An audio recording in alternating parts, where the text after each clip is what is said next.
रविवार को कोल्हापुर स्थित विशालगढ़ किले के आसपास शुरू किए गए अतिक्रमण रोधी अभियान के कारण किले के आसपास सांप्रदायिक तनाव बढ़ गया। सुरक्षा की दृष्टि से किले के आसपास करीब 250 पुलिसकर्मी तैनात किए गए हैं और 29 जुलाई तक जिले में निषेधाज्ञा लागू कर दी गई है। अतिक्रमण रोधी अभियान के कारण राज्य में राजनीति भी गर्माने लगी है। छत्रपति शिवाजी महाराज के वंशज संभाजी महाराज छत्रपति रविवार को कोल्हापुर शहर से करीब 80 किलोमीटर दूर स्थित विशालगढ़ किले पर गए थे। उनके साथ बड़ी संख्या में छत्रपति शिवाजी महाराज के समर्थक कार्यकर्ता भी थे। कार्यकर्ताओं द्वारा किले के आसपास की गई नारेबाजी के बाद दूसरे समुदाय द्वारा पथराव शुरू कर दिया गया था। पुलिस अधिकारियों के अनुसार उपद्रवियों द्वारा किए गए इस पथराव में कई पुलिसकर्मी भी घायल हो गए। पथराव के बाद 500 लोगों के विरुद्ध आपराधिक मामला दर्ज किया गया है और 21 लोगों की गिरफ्तारी हुई है।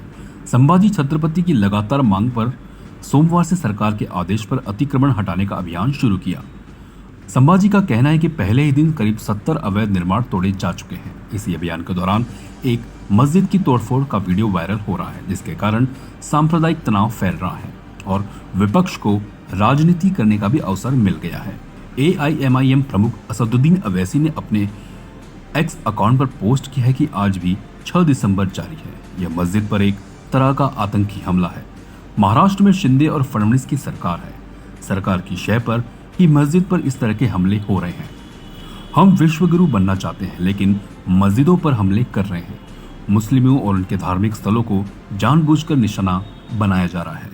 एक किस्म से एक टेररिस्ट अटैक है मस्जिद के ऊपर और 6 दिसंबर कंटिन्यू हो रहा है और वहां पर शिंदे और फडणवीस की बीजेपी की सरकार है और उस सरकार की वजह से ये सब हमले मस्जिदों पर किए जा रहे हैं। मस्जिद के अंदर घुसकर कुरान शरीफ की बेहुरमती की गई, मस्जिद के अंदर डिसिक्रेशन किया गया, मस्जिद के अंदर जलाया गया जानिमाजों को।